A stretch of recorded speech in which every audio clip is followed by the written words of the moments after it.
Hiya. Kind of knew what I was going to say about this, and then I've just listened to something on a podcast, which I'm not even going to mention because it's embarrassing to relate the two. One which is very profound, and this which is me talking, which has made me rethink what I was going to say. Why do we radiate to the familiar? I think we radiate to the familiar because we find it comforting, and we appreciate a level of consistency in a world that is frequently anarchic and chaotic.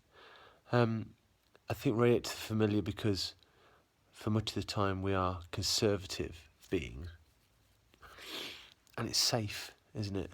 We go to things that we know because we trust them, and that provides us with stability and a scaffold in life. And certainly Doctor Who for me is that. It enthralls me, and it's wonderful, and it's brilliant, and I proclaim it to be the greatest television ever made. But that's a totally subjective opinion, based purely upon the fact, well, not purely upon the fact, but based to a significant extent upon the fact that it provides me with such joy, and has provided me with such joy. And that build-up of experience is very relevant in the way I feel about Doctor Who.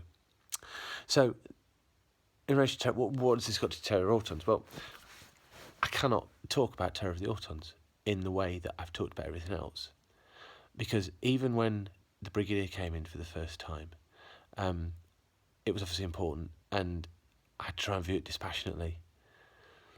But when the Brigadier came into Doctor Who, it wasn't considered to be as significant as it was by the powers that be, whereas the characters introduced in Episode 1 of Terror of the Autons is clearly important. This is a television programme in the 8th season of its existence, for the first time putting somebody in the action who transcends the story that they're in, that has a relevance far beyond the however many episodes.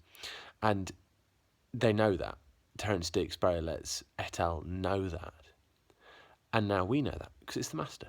And he is, on reflection, probably the second most important character ever to appear in Doctor Who. And he's the first thing you see in the story. And it's massive. But it's massive because I know who the Master is. If the Master had never appeared again, obviously that was never going to happen. The Master's going to be in a lot for the foreseeable. And it just completely, brilliantly derails the programme. It completely changes how it works. And in the same way that when Pertwee's first season came along and it was a whole new show, Terror of the Autons feels like much more like old style Doctor Who. It's garish and silly and weird, and much less focused on the soldierness of it and the sort of structure of the world, because there's this dude that's rocked up and is just hypnotising people and going to nick things and do bad things.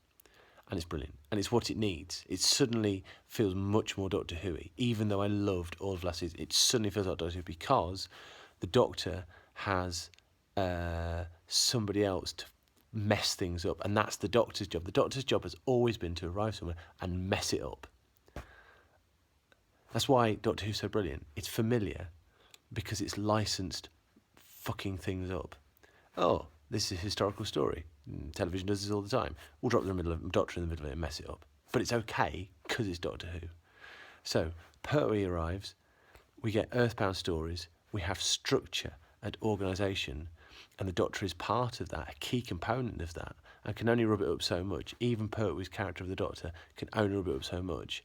And so we drop the Master in, and it messes it all up again. Inspired, wonderful, wonderful Doctor Who.